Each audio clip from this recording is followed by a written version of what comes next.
Hello to all my dear students, my name is Sumit Rana. बच्चों, आप सभी का बहुत बहुत स्वागत है आपके अपने इस यूट्यूब चैनल एसआर यूपीबीएससी क्लासेस में। तो जैसा कि मेरे प्यारे साथियों, हम लोग बहुत लंबे समय से एक दूसरे से दूर थे। हम यहाँ पर बहुत सारी क्लासेस नहीं ला पाए, आपके मेन चैनल से भी हम काफी दूर रहे। लेकिन अब हम यहाँ पर आप लोगों के करीब ही आना चाह रहे हैं, क्योंकि बिहार बीएससी क्लासेस जो हमारा चैनल क्रिएट किया गया था, वहां पर उसको अपने मुकाम तक पहुंचाने के बाद में अब हम यूपी बीएससी क्लासेस को भी फोकस कर रहे हैं और अपने मेन वाले चैनल को भी फोकस कर रहे हैं। तो मेन वाले चैनल पर बहुत सारी स्पेशल क्लासेस आने वाली हैं और आ रही हैं, तो आप लोग जाइए उन क्लासेस को भी करिए। अगर वो जो क्लास हमने वहां पर डाली है वो आपके सिलेबस से रिलेटेड है, तो डेफिनेटली आप उसका आनंद लीजिए भैया, उसका फायदा उठाइए, है ना, क्योंकि इस लेवल की क्लासेस बार बार नहीं आती हैं।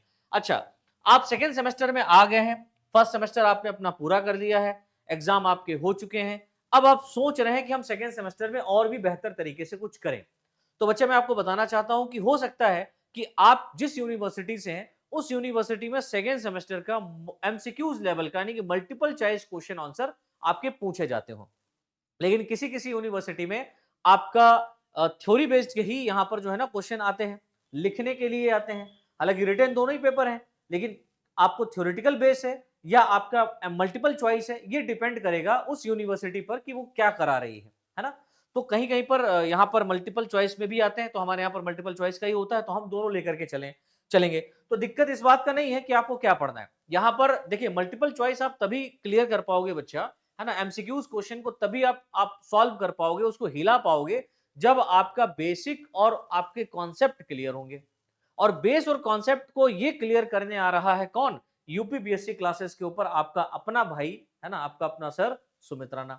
अब यहां पर हम बॉटनी की क्लासेस ला रहे हैं, इसके साथ साथ हम जूलॉजी की भी क्लासेस लाएंगे। ऐसा नहीं कि जूलॉजी की क्लास नहीं आएगी, तो दोनों क्लासेस आपको यहां पर मिलेंगी। लेकिन हम यहां पर आगाज कर रहे हैं अपनी हरी भरी दुनिया से, है ना, अपने बॉटनी से, तो इसको थोड़ा सा हम यहां पर समझेंगे। और आज की क्लास में हम बच्चे यहां पर बॉटनी सेकेंड सेमेस्टर का जो हमारा सिलेबस हो सकता है ना, क्या एक्सपेक्टेड सिलेबस है, क्या इंपॉर्टेंट सिलेबस के अंदर रहेगा, उन सब के बारे में आज हम चर्चा करेंगे। तो शुरू करते हैं क्लास को। और क्लास को शुरू करने से पहले बस इतना ही चाहूंगा कि आप लोग वीडियो को लाइक करें, शेयर करें। मुझे पता है थोड़ी सी नाराजगी आप लोगों को है, उसके लिए मैं हाथ जोड़ के आप सभी से क्षमा चाहूंगा, क्योंकि बहुत सारे कारण थे जिस वजह से मैं आप लोगों के बीच में नहीं जुड़ पाया, समय नहीं था। अब है, इस समय का, भरपूर समय का हम लोग आनंद लेंगे और मजे के साथ में यहाँ पर क्लासेस को करेंगे। तो ज्यादा से ज्यादा शेयर करिएगा। सेकेंड सेमेस्टर का आगाज हो चुका है, जल्दी ही हम अन्य सेमेस्टर्स को भी यहाँ पर कवर करेंगे।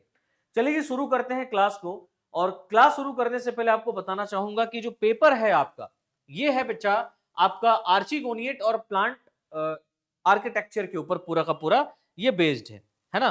तो जो आर्चिगोनिएट प्लांट्स हैं और प्लांट आर्किटेक्चर है, ये पेपर का नाम है आपका। और इस पेपर में आपको टोटल 8 यूनिट पढ़नी है, और इन 8 यूनिट से बच्चे बहुत ही इंपॉर्टेंट एमसीक्यूज आपके बनेंगे। इसके अलावा ये 8 यूनिट बच्चे जब आप डिटेल में पढ़ोगे ना, तो आपको बड़ा मजा आने वाला है, क्योंकि बहुत अच्छा यहाँ पर सिलेबस दिया गया है पूरा का पूरा बॉटनी का। क्योंकि हम लोगों ने फर्स्ट सेमेस्टर में डेफिनेटली फंगस, बैक्टीरिया, वायरस और एल्गी तक डिस्कस कर लिया है। यहाँ पर हम आज बात करेंगे हायर प्लांट्स के बारे में और भी आगे, क्योंकि एल्गी के बाद में अब हम आगे के प्लांट्स के बारे में बात करेंगे। जो आगे के प्लांट्स आते हैं ये आपके रखे गए हैं बच्चा कहां पर? आर्किगोनिएट के अंदर। कहां रखे गए? आर्किगोनिएट के अंदर।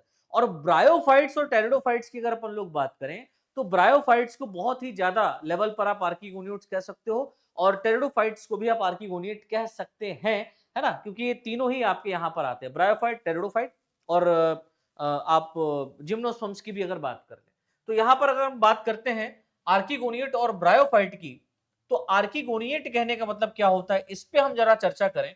और ये हमारा यूनिट 1 ही है, तो हम आर्किगोनिएट की बात करें तो हम ये कहेंगे सर, आर्किगोनिएट ऐसे प्लांट होते हैं जिनके अंदर जो फीमेल रिप्रोडक्टिव ऑर्गन होता है वो आर्किगोनिया के रूप में बनता है।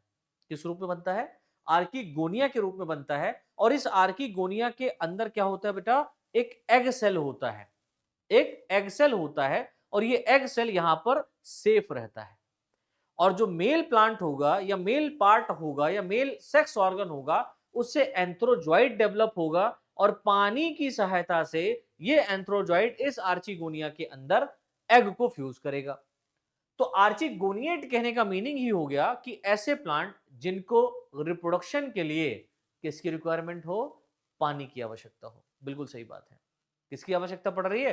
पानी की आवश्यकता पड़ रही है। तो ब्रायोफाइट और टेरिडोफाइट को अगर हम लोग देखें तो यहां पर पानी की रिक्वायरमेंट इनको रहती है। किस लिए रहती है? वाई, तो आप कहेंगे सर रिप्रोडक्शन के प्रोसेस को कंप्लीट करने के लिए। ठीक है ना? तो आर्चिगोनिएट कहने का मतलब होता है आर्चिगोनिया का पाया जाना। आर्चिगोनिया। अब आर्किगोनिया क्या है भैया? तो आर्किगोनिया एक प्रकार का फीमेल सेक्स ऑर्गन है। इस फीमेल सेक्स ऑर्गन में क्या रहता है? तो सर इस फीमेल सेक्स ऑर्गन में एग डेवलप होता है। एग डेवलप होता है। ठीक है ना? हम डिटेल में जाएंगे, हर यूनिट को डिटेल में यहां पर कवर करेंगे। तो सिलेबस क्या है हमारा, उस पर हम चर्चा करते हैं। तो देखिए बच्चे, यहां पर आपको यूनिक फीचर्स पढ़ने हैं आर्किगोनिएट्स के बारे में। आपको आर्किगोनिया के बारे में पता होना चाहिए, आर्किगोनिएट्स क्या है उनके बारे में आपको मालूम हो। ब्रायोफाइट्स आर्किगोनिएट्स का एक पार्ट है ना? इसको हम डिटेल में कवर करेंगे नेक्स्ट यूनिट में। यहां पर आपको जनरल कैरेक्टरिस्टिक्स के बारे में देखना है, कैसे एडेप्टेशन हुआ है टू लैंड हैबिटेट। क्योंकि जो ब्रायोफाइट होते हैं बेटा, ये पानी से निकल करके कहां आए हैं? स्थल पर आए हैं। और हमें यह बात पता है कि जो एल्गी हैं ये पानी के अंदर ही थे। तो पानी से बाहर आने की रिक्वायरमेंट क्यों पड़ी? पहली बात तो ये आती है। तो इसका जवाब हम ढूंढेंगे इवोल्यूशन वाले चैप्टर में। कहा जाता है, ये माना जाता है कि विकास जो हुआ है वो पानी के अंदर ही शुरू हुआ है। और जब पानी में बहुत सारे ऑर्गेनिज्म बन गए तो वहां पर रहने के लिए, खाने के लिए, है ना, जगह कम पड़ गई और खाने के लिए खाना कम पड़ गया। तो बहुत सारे ऑर्गेनिज्म क्या हुए, पानी से बाहर की तरफ, लैंड की तरफ निकलना शुरू हुए। जिससे लैंड पर क्या हुआ, ऑर्गेनिजम्स का आना शुरू हुआ। और यहां पर लैंड के ऊपर रह करके अपने अंदर बहुत सारे चेंजेस किए, एडेप्टेशन किया और यहां पर लैंड प्लांट कहलाने लगे। लेकिन अच्छा, ये जो थ्योरी है इसको कोरिलेट कराने वाले यही सब प्लांट है, यही सब एग्जांपल्स हैं। कैसे? जैसे ब्रायोफाइटा की अगर आप बात करो तो ब्रायोफाइटा को अगर आप ऐसे ना समझो तो आप ऐसे समझ लो कि जैसे काई होती है। काई देखे हो? काई, अरे यार वही काई ना जो पानी के आसपास लग जाती। तो हम लोग जब जाते हैं तो बच्चा अगर वहां खेलने चला गया, कहते हैं उधर मत जाना, काई लगा है, फिसल जाएगा, गिर जाएगा। वही वाला काई। वही काई है कौन? ब्रायोफाइट। वही काई है कौन? ब्रायोफाइट। दीवालों पे काई लग जाता है ना, तो उसको क्या कहते हैं भैया? काई लगा हुआ है, काई लग गया, पूरा खराब हो गया। एक्चुअल में वो क्या है? ब्रायोफाइट है। और ये ब्रायोफाइट तब डेवलप होता है जब पानी बरसता है। और पानी बरसता है तो मतलब हम क्या कहेंगे सर? जब नम स्थान होगा। स्थान कैसा हो जाएगा? नम हो जाएगा। यानी कि नमी वाली एरिया में ये रहते हैं। और ऐसा क्यों होता है? ये नमी वाली एरिया में ही क्यों डेवलप होते हैं? तो आप कहेंगे सर बिकॉज इन्हें रिप्रोडक्शन करने के लिए, इन्हें जनन करने के लिए पानी की आवश्यकता पड़ती है। समझ में आ गया? है ना? इसीलिए इनको ब्रायोफाइट्स यहां पर कहा गया। अब ब्रायोफाइट आए तो लैंड पर जरूर हैं, ब्रायोफाइट रहने तो लैंड पर जरूर आए हैं, लेकिन इन्हें एल्गी की तरह अभी भी किसकी जरूरत पड़ रही है? पानी की। For the what? आप कहेंगे सर रिप्रोडक्शन के लिए, जनन के लिए, अपने जनरेशन को बढ़ाने के लिए। ठीक है ना? क्लियर हुआ ना यहां तक? चलिए जी, तो इसके बारे में हम यहां पर कवर करेंगे। एज वेल एज हम यहां पर देखेंगे कि जो थैलस ऑर्गेनाइजेशन होता है ब्रायोफाइट्स के अंदर, वो थैलस ऑर्गेनाइजेशन किस तरीके से डेवलप हुआ है, बना है ना, वो सब हम यहां पर देखेंगे। देन उसके बाद में आपको क्लासिफिकेशन के बारे में पढ़ना है, पूरी फैमिली यहां पर अप टू फैमिली जो रहेगी, है ना। मॉर्फोलॉजी भी हम यहां पर कवर करेंगे इसका, और एनाटॉमी एंड रिप्रोडक्शन भी देखेंगे। अब एनाटॉमी और रिप्रोडक्शन की अगर हम लोग बात करें, है ना, तो वो किसका देखेंगे? तो सबसे पहले हम यहां पर बात करेंगे रिक्सिया की। अब बच्चे जब आप रिक्सिया की बात करते हो, किसकी बात करते हो? रिक्सिया की बात करते हो। तो रिक्सिया एक ऐसा ब्रायोफाइट माना जाता है जो सबसे पहले लैंड पर आया होगा, और ये लिविंग फॉसिल्स के रूप में जाना जाता है। किस रूप में जाना जाता है बच्चा? Living fossils. आप इसको लिविंग फॉसिल, देखो लिविंग फॉसिल्स क्यों कहते हैं? इसलिए कह रहे हैं इसको लिविंग फॉसिल्स क्योंकि इसकी बहुत सारी स्पीसीज जो है ना नष्ट हो चुकी हैं, और कुछ ही स्पीसीज सरवाइव कर रही हैं, बची हुई हैं। इसीलिए जो मतलब जिनकी तादाद कम हो उनको फॉसिल्स कैटेगरी में डालते हैं, और अभी भी जीवित हैं तो हम उसको लिविंग फॉसिल्स कहते हैं। ठीक है, तो ये बात आप याद रखेंगे ना सभी लोग आर्चिगोनिएट्स के बारे में। और इसमें हम क्या ब्रायोफाइट्स में रिक्सिया की बात कर रहे हैं, है ना। ये सबसे पहले माने जाते हैं कि प्लांट यहां पर आए होंगे। ठीक है ना भाई, इतना क्लियर हुआ सभी को? उसके बाद में हम यहां पर बच्चे बात करेंगे मार्केंशिया के बारे में। तो रिक्सिया हो गया, मार्केंसिया हो गया, एंथोसेरॉस हो गया और स्फेगनम हो गया। ये सब क्या है? ये सब आपके ब्रायोफाइट्स हैं। तो ब्रायोफाइट को हम यहाँ पर डिटेल में देखेंगे और इसमें क्या देखना है हमको, इनके बारे में नहीं पढ़ना, इसमें हमें क्या समझना है। तो भैया सबसे पहले आप इनका क्लासिफिकेशन देखोगे, दैट मीन सिस्टमेटिक पोजीशन पढ़ोगे। क्या पढ़ोगे? सिस्टमेटिक पोजीशन पढ़ोगे। उसके बाद में आपको इसका पढ़ना है हैबिट और हैबिटेट, है ना, कैसा इसका स्वभाव है और कहाँ ये रहता है।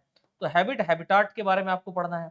फिर आपको इसके एक्सटर्नल एक्सटर्नल मॉर्फोलॉजी के बारे में डिस्कस करना है, एक्सटर्नल मॉर्फोलॉजी। फिर आप यही नहीं, इसके एक्सटर्नल को देखेंगे तो आपको कुछ ना कुछ इसकी इंटरनल लेवल पर भी बात करना पड़ेगी, तो इंटरनल मॉर्फोलॉजी भी हम यहां पर डिस्कस करेंगे, है ना। यही नहीं, अभी और सुनो, यहां पर जब ये आप देख लोगे तो फिर जाकर के आप बात करोगे इसके रिप्रोडक्शन की, है ना। रिप्रोडक्शन में आप स्पेशली बात करोगे किसकी भैया? इसके लाइफ साइकिल की। तो इसका लाइफ साइकिल कैसा है ना, लाइफ साइकिल कैसा है उसके बारे में हम कवर करेंगे पूरा का पूरा।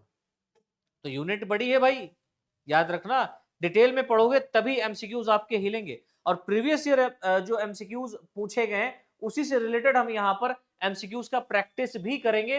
तो जैसे ही हमारी यूनिट कंप्लीट, हम लोग क्या करेंगे? एमसीक्यू की प्रैक्टिस करेंगे पूरी यूनिट की, ठीक है ना, डिटेल में लेकर के आएंगे। फिर आपको बेटा याद रखना रहेगा ब्रायोफाइटा का जो इकोनॉमिक इंपॉर्टेंट है, बहुत इंपॉर्टेंट है, वेरी वेरी मोस्ट इंपॉर्टेंट, इसको कर लो, क्योंकि यहां से बेटा क्वेश्चन बनता ही बनता है ना, यहां से क्वेश्चन बनता ही बनता है, आएगा ही। आर्थिक महत्व क्या है ब्रायोफाइट का, क्वेश्चन आता है, ठीक है ना। तो इस यूनिट में हम क्या कवर करेंगे? स्पेशली ब्रायोफाइट्स के बारे में पढ़ेंगे। और ब्रायोफाइट्स क्या होते हैं बेटा? तो हम ये कहेंगे सर ये फर्स्ट लैंड प्लांट है, सबसे पहले स्थल के ऊपर आने वाले पौधे कहलाते हैं, ठीक है ना। अच्छा, उसके बाद में हम जब आगे बढ़ेंगे, जैसे कि हमारा पहला यूनिट कंप्लीट होगा, फिर हमारी यूनिट सेकंड आएगी और यूनिट सेकंड हमारी कहलाएगी टेरिडोफाइटा। अब टेरिडोफाइटा की अगर हम लोग बात करें तो टेरिडोफाइटा जो होते हैं प्लांट्स, ये ब्रायोफाइटा के बाद में डेवलप हुए। टेरिडोफाइटा कब डेवलप हुए बेटा?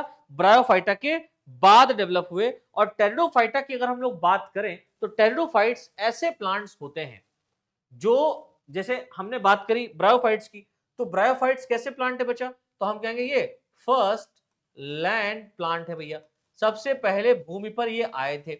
लेकिन भूमि पर आने के बाद में जो सबसे पहले जो वेस्कुलर सिस्टम डेवलप हुआ, जो स्टीलर सिस्टम डेवलप हुआ, वो किन के अंदर डेवलप हुआ? तो इनके अंदर डेवलप हुआ, टेरिडोफाइट में। तो हम कहेंगे सर ये फर्स्ट वेस्कुलर प्लांट है।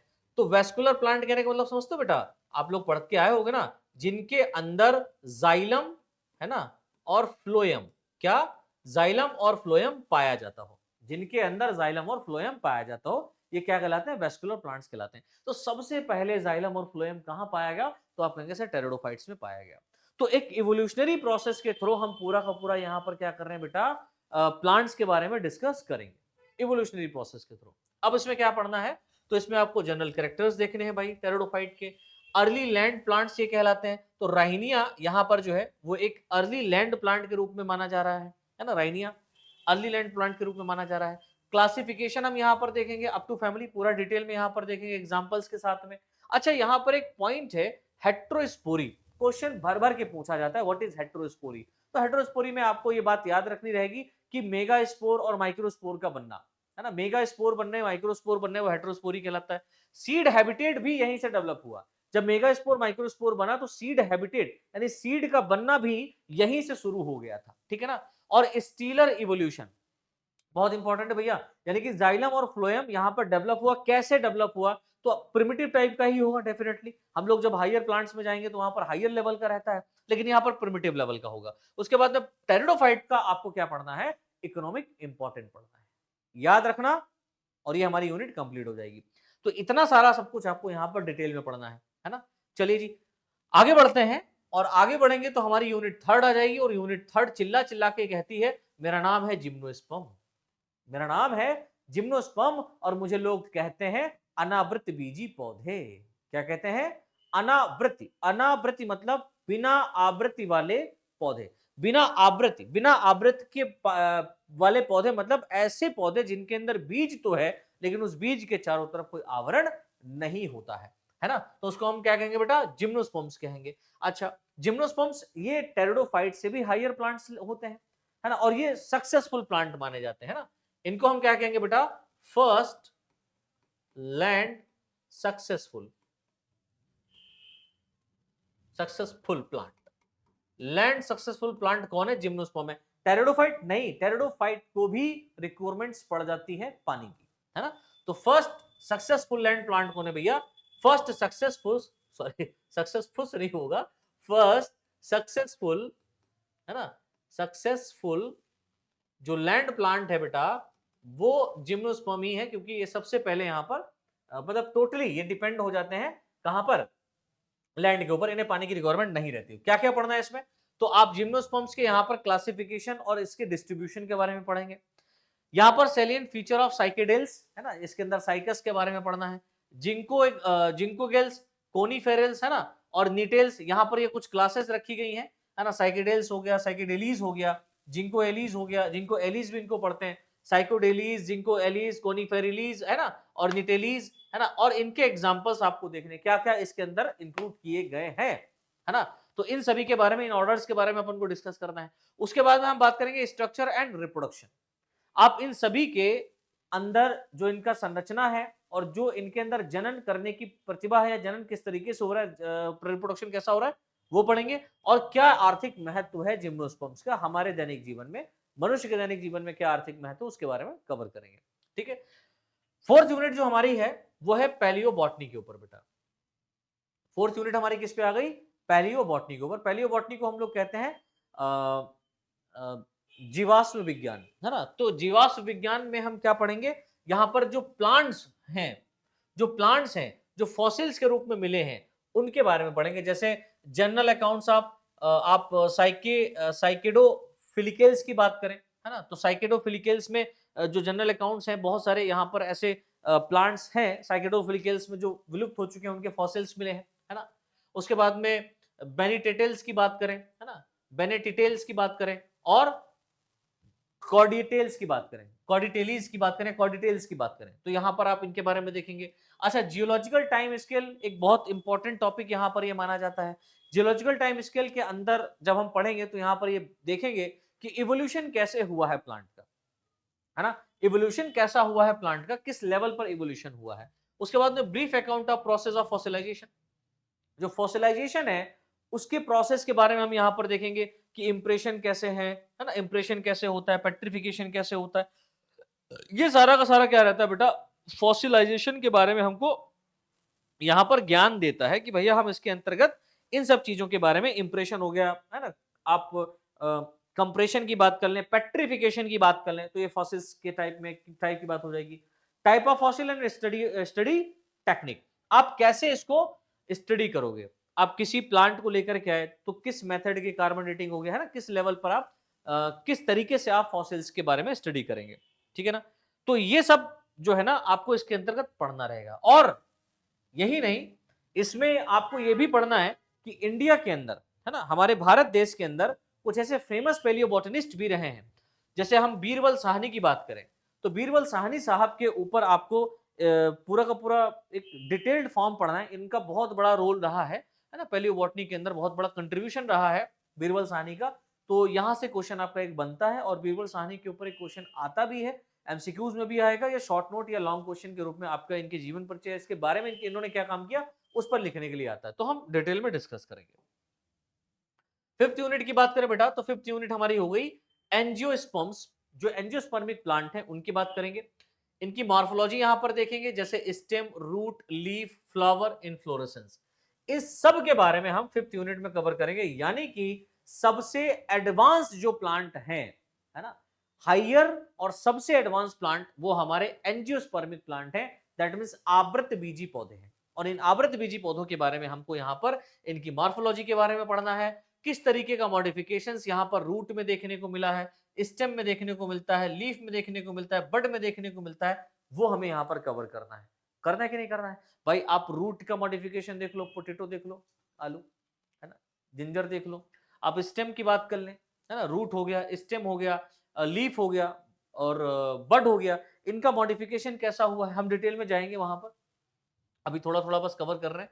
उसके बाद टाइप ऑफ इन्फ्लोरेसेंस की बात करें, इन्फ्लोरेसेंस कहने का मतलब होता है कि फ्लावर किस तरीके से है ना, फ्लावर का जो इन्फ्लोरेसेंस हो रहा है, यानी कि एक प्लांट के ऊपर फ्लावरिंग कैसे आ रही है ना? एक प्लांट के ऊपर फ्लावरिंग कैसे आ रही है, उसके बारे में हम यहां पर बात करेंगे। ठीक है ना? उसके बारे में हम यहां पर बात करेंगे। तो किस तरीके से यहां पर होगा, है ना? फ्लावर कैसा यहां पर आपको देखने को मिलेगा, है ना? चलिए, तो फ्लावर का जो टाइप यहां पर हम देखेंगे, जैसे रेसिमोस टाइप हो गया, रेसिमोस टाइप हो गया, साइमोस टाइप हो गया। रेसिमोस टाइप से मतलब एक ही कली के मतलब एक जो ब्रांच ऐसे निकल रही है, तो इस तरीके से बेटा क्या है, फ्लावर यहां पर इन्फ्लोरेसेंस हो रहा है, या अपेक्स के ऊपर फ्लावर आ रहा है, या ब्रांच पर फ्लावर आ रहा है, ये सब हम यहां पर कवर करेंगे। ठीक है, उसके बाद में फ्लावर के पार्ट को हम देखेंगे, फ्लावर क्या है वो देखेंगे, फ्लावर के पार्ट्स को देखेंगे, फ्रूट के बारे में हम यहां पर देखेंगे बेटा, है ना?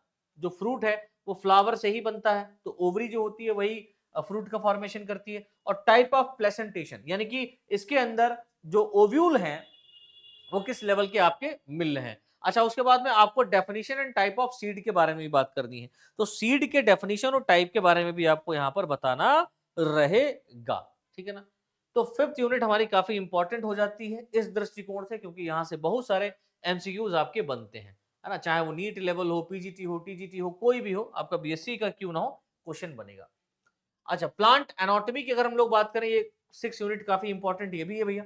प्लांट एनाटॉमी, इसमें एक्चुअल में हम क्या पढ़ेंगे, जो टिश्यू है उसके इंटरनल लेवल के बारे में पढ़ेंगे। लाइक जैसे मेरिस्टेमेटिक टिश्यू की बात करते हैं और परमानेंट टिश्यू की बात करते हैं। तो मेरिस्टेमेटिक टिश्यू आप जानते हैं, वो टिश्यू जो लगातार और हमेशा विभाजित करता रहता है। परमानेंट टिश्यू दैट मीन जो परमानेंट हो, जिसके अंदर ग्रोथ रुक गया है या डिवीजन रुक गया है, अब वो परमानेंट हो गया है ना? तो ये टिश्यू कैसे होते हैं, इसके बारे में आपको देखना है। रूट के बारे में समझना है, रूट का टिश्यू कैसा होता है, स्टेम का कैसा होता है, लीफ का कैसा होता है ना? वो डिटेल में देखेंगे। एपिकल मेरिस्टेम की अगर हम लोग बात करें, जो एकदम प्लांट के अपेक्स पर जो पाया जा रहा है, उसको एपिकल मेरिस्टेम कहते हैं। थ्योरीज ऑन एपिकल ऑर्गेनाइजेशन, बहुत सारी थ्योरीज दी गई हैं एपिकल ऑर्गेनाइजेशन में, जैसे एपिकल सेल थ्योरी क्या होती है, हिस्टोजन थ्योरी क्या है, ट्यूनिका कार्पस थ्योरी क्या है, तो इन थ्योरी के बारे में आपको चर्चा करनी है, क्वेश्चन यहां से बनता है। भाई सेकेंडरी ग्रोथ जो है वो देखने को मिलती है प्लांट्स के अंदर, तो सेकेंडरी ग्रोथ कैसे बन रही है रूट और स्टेम में, ये बनता है बच्चे कैम्बियम के कारण। किसके कारण बनता है, कैम्बियम के कारण। तो कैम्बियम अगर प्रेजेंट है तो सेकेंडरी ग्रोथ होगा, है ना? स्ट्रक्चर एंड फंक्शन इसका हमें देखना है कैम्बियम का। और एनुलर रिंग्स क्या होती हैं, एनुलर रिंग्स ऐसी रिंग होती हैं जो प्लांट के अंदर आप कहीं पर भी जाएं, आपने देखा होगा कहीं पर अगर मान लो प्लांट बड़ा सा मोटा वाला कटा पड़ा है, तो उसके आप भाग को जब देखोगे कटे वाले पोर्शन को, तो उसमें कुछ इस तरीके से रिंग लाइक स्ट्रक्चर आपको देखने को मिलती है। इनको बच्चा हम लोग कहते हैं एनुलर रिंग। एनुलर कहने का मतलब ये हो गया सालाना, यानी कि ये जो रिंग है, ये एक रिंग एक साल में क्या होगी बच्चा, कंप्लीट होगी। तो जब एक साल कंप्लीट होता है तो एक रिंग कंप्लीट होती है, और ये रिंग बनती है कैम्बियम के कारण। दैट मींस इसके अंदर सेकेंडरी ग्रोथ हो रहा है। और सेकेंडरी ग्रोथ कहने का मतलब होता है कि प्लांट जो है वो इस तरीके से फैलेगा, है ना? इस तरीके से चौड़ा होगा, मोटाई में बढ़ेगा, लंबाई में नहीं बल्कि मोटाई में बढ़ेगा, यह सेकेंडरी ग्रोथ का ही कारण होता है। उसके बाद में हम लोग यहाँ पर इसके सेकेंडरी ग्रोथ के कुछ एनोमलस भी देखेंगे भैया। एनोमलस कहने का मतलब विकृतीकरण, विकृतीकरण कहने का मतलब कुछ ऐसी अनियमित ग्रोथ होगी जिसकी वजह से यहाँ पर बिग्नोनिया टाइप का आप जो है ना स्ट्रक्चर देखने को मिलेगा, है ना? बोरेविया टाइप का मिलेगा, ड्रेकेनिया आपको देखने को मिलेगा, है ना? ये कुछ डिटेल्ड फॉर्म या एनोमलस टाइप की सेकेंडरी ग्रोथ आपको देखने को मिलती है ना? निक्टेंथीज के आप देखेंगे यहाँ पर, तो इसको भी हम कवर करेंगे डिटेल में, इसको भी हम एक एक करके कवर करते चलेंगे हर यूनिट के अंदर। उसके बाद में हमारी सेवंथ सेकेंड लास्ट यूनिट हमारी है रिप्रोडक्टिव बॉटनी। ये बहुत बहुत इंपॉर्टेंट हो जाती है भैया। ये वैसे तो हर यूनिट इंपॉर्टेंट है ना? लेकिन इसमें से भी अगर आपको इंपॉर्टेंट खोजना हो तो आप ये वाला मोस्ट इंपॉर्टेंट कर सकते हैं, क्योंकि यहां से क्वेश्चन बनते हैं, कॉन्सेप्चुअल क्वेश्चन बनते हैं। सबसे पहले तो आपको प्लांट एम्ब्रियोलॉजी के बारे में पता होना चाहिए, है ना? प्लांट की एम्ब्रियोलॉजी कैसे आप कवर करेंगे। उसके बाद में स्ट्रक्चर ऑफ माइक्रोस्पोरेंजियम, तो माइक्रो जो स्पोरेंजियम है इसके संरचना के बारे में देखना है, और माइक्रोस्पोरोजिनेसिस क्या होता है उसको समझना है। तो माइक्रोस्पोरेंजियम जो होता है वो मेल गैमेटोफाइट होता है, हम ये कह सकते हैं। यानी कि मेल के गैमीट को प्रोड्यूस करने वाला कौन होगा, मेल गैमेटोफाइट लाइक माइक्रोस्पोरेंजियम। और माइक्रोस्पोरेंजियम में जो मेल गैमीट बनेंगे वो पॉलन ग्रेन बनेंगे, और ये पॉलन ग्रेन जो बनता है बेटा, पॉलन ग्रेन बनता है इस पॉलन ग्रेन के बनने की प्रक्रिया कहलाती है माइक्रोस्पोरोजिनेसिस।